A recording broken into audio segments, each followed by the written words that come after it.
Today on Most Buffalo, the celebration of America's 250th birthday continues. And today we are highlighting an event that will take place surrounded by history. We'll explain. Plus, celebrating Irish heritage, food, music, and of course, all the good traditions. We're giving you a preview of this year's Buffalo Irish Festival and celebrating 50 years of connecting Western New Yorkers with nature. How Tifft Nature Preserve is marking this milestone with a special celebration and so much more. Most Buffalo starts right now.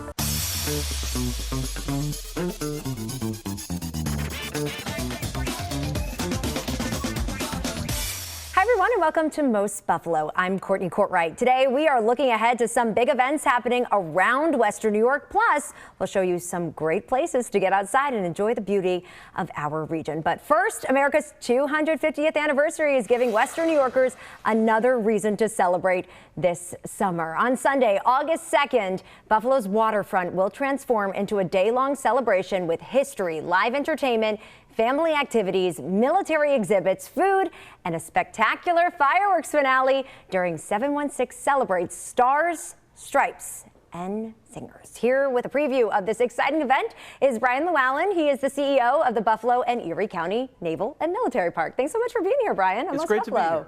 So we have a lot to talk about. I know this takes a lot of preparation and work, but tell us more first about the event happening this weekend, right? It's going to be an all-day event that really has something for everybody, from reenactors to great exhibits to historic talks to, of course, an amazing fireworks finale scheduled for about 9:30 p.m.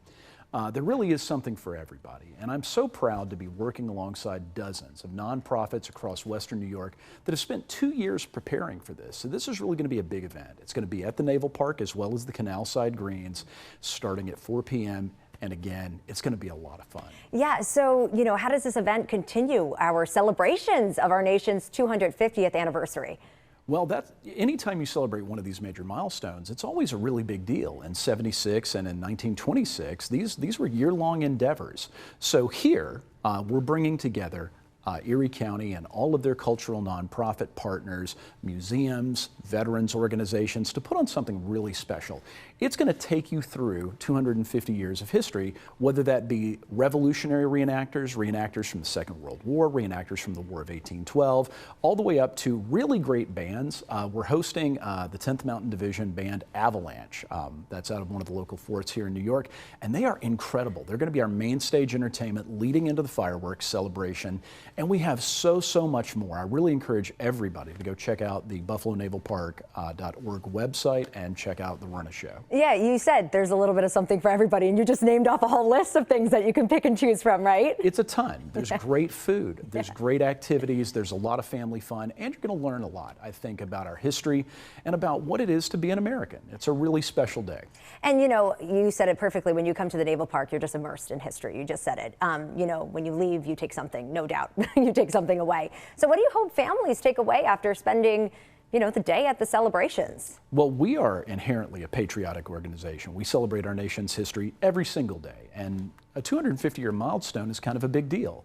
We really hope people will reflect on the breadth of that it's really not just one day, it's really the accumulation of men and women that have served, sacrificed, and come together to support an idea that's bigger than any one of them, and that is the great American experiment. And we're thrilled to be the central location for what will be Erie County's big celebration. And you kind of touched on this just a little, but that's a message that you hope younger generations take away as well.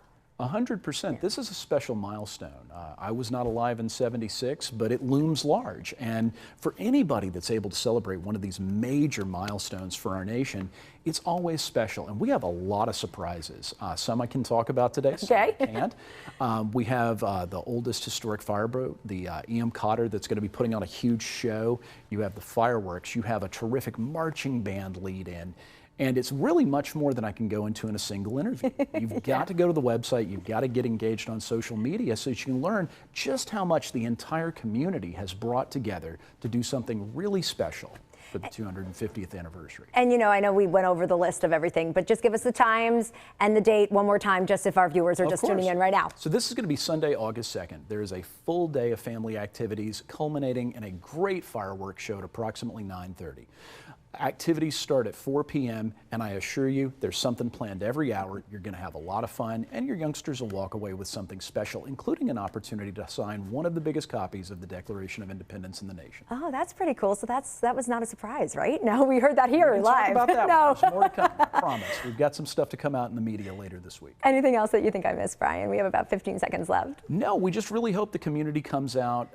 Again, dozens of organizations have put thousands of hours into this, and I think it's going to be such a special day to share with the community. Awesome. Brian, thank you so much for coming into Most Buffalo today. We appreciate it. It's great being here. We'll see you out there on Sunday. Thank you so much.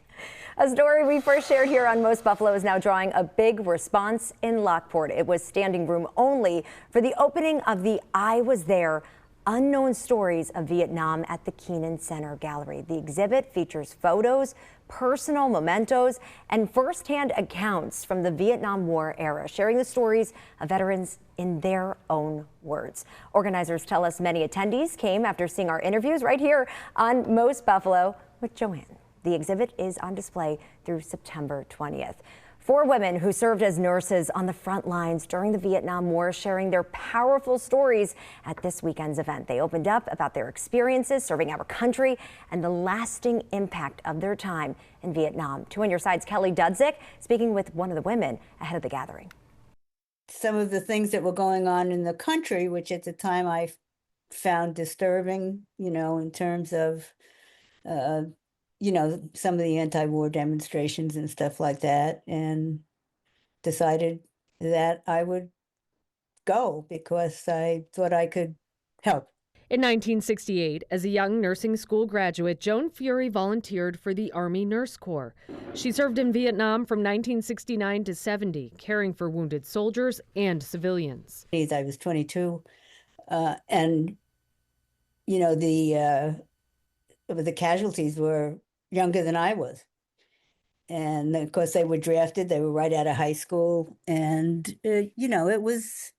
it was pretty amazing. And I think the other thing I touch on, because a lot of people don't realize this also, is that when you're in that kind of a setting, when you're in a war zone and you're in a hospital, you also end up taking care of civilian casualties.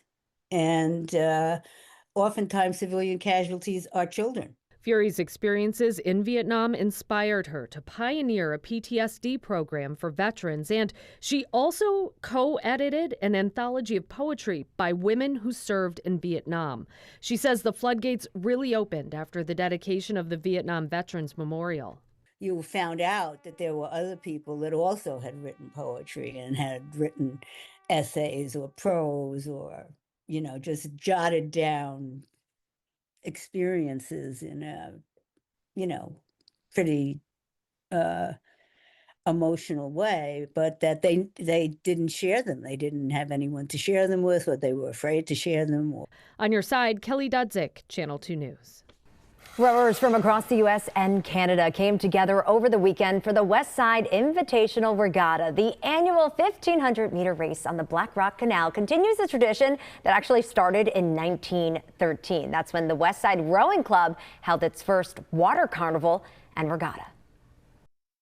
Kids that are in 8th grade to adults that are in their 80s that are participating today. We also included para racing for adaptive and para athletes. They raced 1,000 meters today, so that was really exciting that we can bring all different groups of competitive athletes together on the same course. And this coming weekend, Westside Rowing Club will head to St. Catharines in Ontario to compete in the Royal Canadian Henley Regatta. There is so much more to come on Most Buffalo. The Buffalo Irish Festival is coming back for another year of music, food, and of course, traditions. We'll have a preview of all the fun next.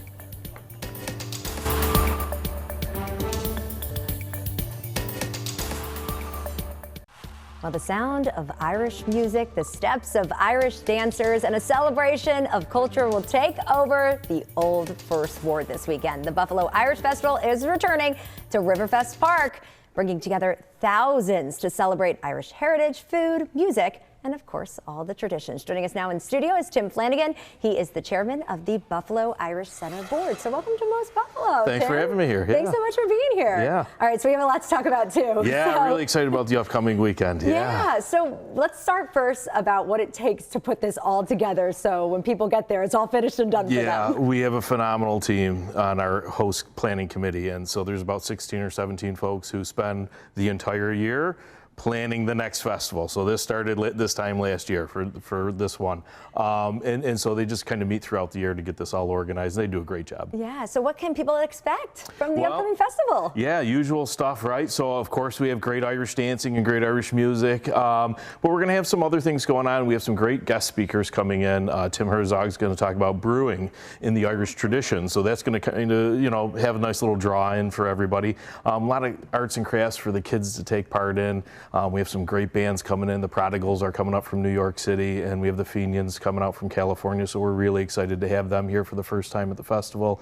And it's going to be a great weekend. It's Saturday and Sunday, so we're really looking forward to it. Yeah, so this has been a tradition in Buffalo since 1984. Something like that. Yeah, I think we're 42, 43 years, somewhere in there. Yeah. So what does it mean to continue that legacy here? Well, I think it's important for the Irish community here, right? So we are a significant community within Buffalo and Western New York, and for us, this is our opportunity to put our best foot forward to really celebrate our traditions and customs and share them with everyone. And that's what we love to do. We do that around St. Patrick's Day. We do it again for the Irish Festival. We really want to share with the community what makes our group and the Irish in Western New York such wonderful people. Yeah, and you're bringing that to life too for even the younger generations to kind of learn and kind of get accustomed to that, right? Absolutely. Whether it's Irish dance, or we have also an Irish sports camp going on during the weekend at Father Conway Park, which is across the street. So we're really looking forward to that as well. And you were talking about some of the performers or a performer that's coming up. Can you talk a little bit about some of the things that people can see and learn about while they're there? Yeah, absolutely. So beyond just the dance and the bands playing obviously on the main stage, we're going to have the cultural pavilion set up in the Tewksbury Lodge, so they can go in and learn about the history of the Irish who came here to Western New York and their contributions, and work with some of our cultural groups tracing their ancestry. And let's talk one more time about logistics if anybody's just tuning in. Admission, anything like that that you want to get out. So it's $10 to get in, and that's above 16, so 16 and under are free. We start at 11 a.m. on Saturday and go till 10 p.m. and on Sunday we're 11:30 to 6. Yeah, so there's plenty of time to get over there and cross our fingers on the weather, right? Yes, absolutely. It's going to be great. We know it will be. Is there anything else, Tim, that you think I missed? Well, we're just really excited that we're in the Old First Ward again. This is our second year at Riverfest Park, and they've been a great host for us. We're really bringing the Irish Festival back to where the original Irish landed here in Buffalo, and so it's good to kind of be home, so to speak. Tim, thank you so much for joining us for Most Buffalo today. We appreciate it. Thanks for having me. Of course. And the Bills are giving fans a first look at their newest alternate uniform. It's a tribute to Buffalo, the team's new home, and the people who built it. The Nickel City uniforms are inspired by Buffalo's steel mills, grain elevators, and blue-collar roots. Channel 2's Melissa Holmes has more on this new look. All right, Bills Mafia, what do you think? The Bills officially came out with their alternate jerseys this morning. It's a gray jersey with blue numbers outlined in red and white, with gray stripes on the sleeves and a blue collar, a nod to our blue collar town. The only Bills logo is a really small one on the left chest, close to the heart, they say. They're gray pants with a gray stripe, and it's the first blue helmet in Bills history. The logo, though, isn't a standing or charging buffalo. It's actually just the red stripe on both sides that wrap around and meet in the back. So why gray? Well, the Bills are calling it the Nickel City jersey. Yes, Buffalo is the Queen City and the City of Light and the City of Good Neighbors, but it's also known as the Nickel City because from 1913 to 38, the reverse side of the Indian head nickel was an American bison. Also, the Bills say the gray is a nod to the steel mills, the grain elevators, and the rail yards, all parts of the fabric of our city. Response to the leaked photos over the weekend was harsh, many saying it's the worst Buffalo sports jersey ever, even worse than the Sabres slug jerseys. But now that you're finally seeing it and you know the meaning behind the details, what do you think? Do you like it? Can it grow on you? Let us know your thoughts about the Nickel City jersey. And as Melissa just said, we want to know your thoughts. You can vote in our Channel 2 poll right now. Do you like the new jerseys, the new alternate jerseys? Yes or no? Send us your answer right now by texting 716-849-2220. And like Melissa said, they have drawn a lot of mixed reactions. There's much more to come right here on Most Buffalo. One local spot is marking a major milestone. Coming up, we're taking you to Tifft Nature Preserve for a look at everything happening over there this summer.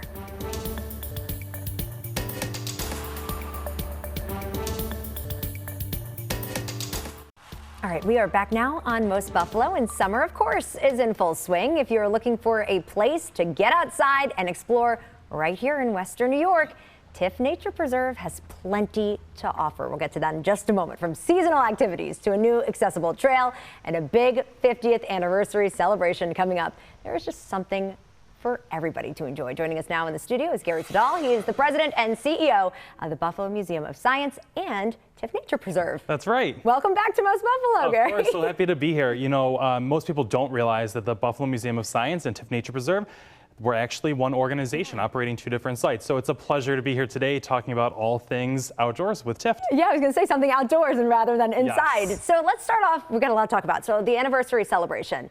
50 years. Yes, it's really exciting. So Tifft is celebrating its 50th year of being declared a nature preserve this summer, and we are so excited. Of course, we had to come up with a fun name for it, so we are calling it our Tiftieth celebration, and that'll be on Saturday, August 29th, starting at 11 o'clock in the morning, and it's going to be the best of Tifft. We'll have guided walks, we'll have food trucks, we even have a few extra perks for members of the Buffalo Museum of Science. As I mentioned, one organization, so we're bringing those perks over for museum members out to Tifft. Just outdoors, yeah. So, right. you know, reaching this milestone, I mean, you just said it, like, what does it mean for like the preserve and for like the community to have something like this in some people's backyards, really, or just a 15-minute trip down the road? That's right, and I'm glad you brought that up because so few people realize the proximity of Tifft to downtown Buffalo, and that means it's close to everything. There's a point in the preserve when you're out in the trails and you feel like you're in the middle of the wilderness, but then you see Seneca 1 moving off into the distance, and it feels like you could almost pluck it out of the sky. So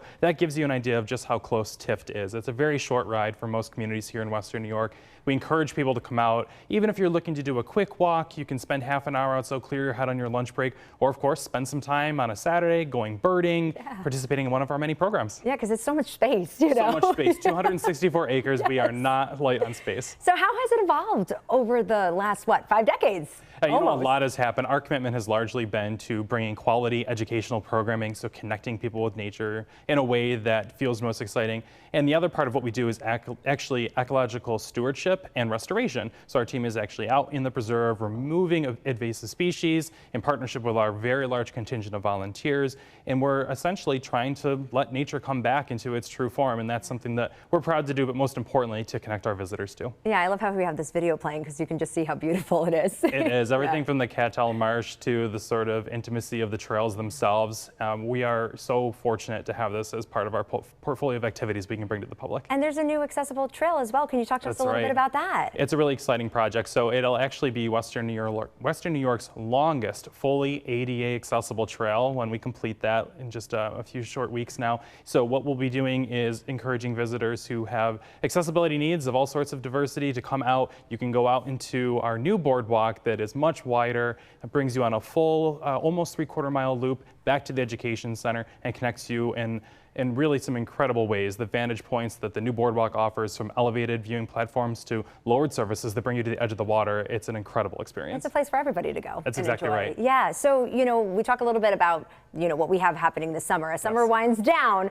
do you have anything upcoming for fall or throughout the other seasons that families can still enjoy? You know, every season at Tifft is a great season. Yeah, right. It is absolutely beautiful in the fall. There's a whole host of programs that we run throughout the year. You can view all of them on our website at tifft.org. And there's everything from adults who are looking to take a sunset walk with mocktails to families who want to go over and flip over logs out in the preserve. And so there's all sorts of great activities, whether you are coming as an adult or as a member of a family. And anything else that you think I missed, Gary, that you want to add? We just encourage you to think about Tifft Nature Preserve as a destination, an easy way to get away and take an escape from the busy life that we all live. Yeah. And of course, if it is a rainy day, we are very weatherproof at the Buffalo Museum of Science, so you can come visit us at either one of our sites, depending on the weather. Yeah, you're the best of both worlds then, That's right, best of both worlds. And of course, we've been talking with Gary Siddall. He's the president and CEO of the Buffalo Museum of Science, and of course, Tifft Nature Preserve. Gary, thank you so much for being here. My pleasure, thank you. And a new trail is actually open at Chestnut Ridge Park, giving children of all abilities a new place to play and explore. This new sensory trail includes play panels, musical elements, a balance beam, and other features that will allow people with different needs to enjoy the space. Erie County Executive Mark Poloncarz says the goal was to take an old playground space and turn it into something that children and families can all enjoy. This is a trail that can be utilized by children of all different capabilities, including those who may not be of the same health or mental status as others due to disability that they may have. They hope this will help more families feel welcome in Chestnut Ridge Park. A tradition was in full bloom over the weekend in Buffalo. People from all over explored Frank Lloyd Wright's Martin House. It was a chance for people to admire the beauty of the gardens and pick up a few ideas to bring home. We absolutely love bringing the community into our gardens, into this space, and showing them off all that Buffalo can do. Garden Walk is even more exciting opportunity to do that because people come from all over the country, all over the world to see how special Buffalo is. The Martin House was one of the official headquarters for Garden Walk Buffalo. The AKG Art Museum is celebrating new artists and now a new chapter of leadership. Channel 2's Ron Plans shows us what's next for the Western New York landmark.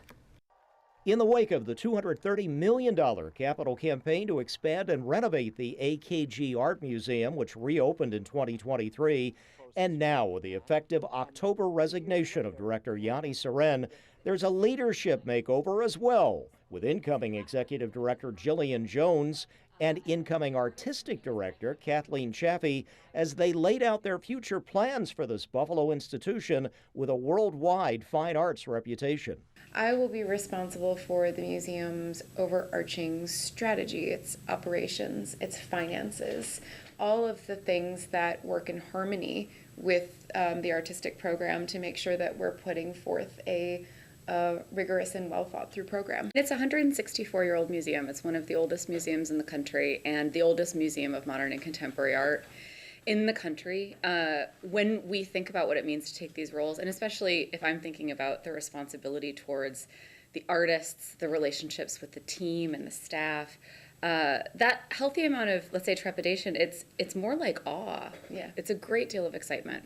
So what else will draw in visitors from Buffalo and beyond who may have little understanding of the world of fine arts, especially in these challenging times for cultural institutions? If you let it, art, and contemporary art in particular, will change your life. It will add richness to your life. It will add joy, beauty, and also complexity and challenge that you can take and use in other aspects of your experience and your relationships with everyone around you. It feels like Buffalo is an incredibly well-kept secret, and we don't want it to be anymore. And this collection and this institution is a beacon for excellence and a calling card for the city far beyond the world. So even if you do not need to have, let me underscore, you do not need to have any knowledge of art or art history to enjoy this museum, we hope you come and feel an enormous sense of pride that it's here. On your side, Ron Plants, Channel 2 News. The Niagara Gospel Mission served up more than just lunch over the weekend. The organization hosted its summer Feed the Falls Community Service Fair at Legends Park in Niagara Falls. Hundreds ate while connecting with local organizations that offer housing assistance, health care, recovery programs, employment resources, and other community services. Mission leaders say this annual event is designed to provide both immediate help and long-term support for neighbors in need. And thank you so much for joining us for Most Buffalo. We'll see you back here live on Thursday afternoon. And you can always watch Most Buffalo right here on WGRZ+. Once again, thanks so much for joining us. Have a great day.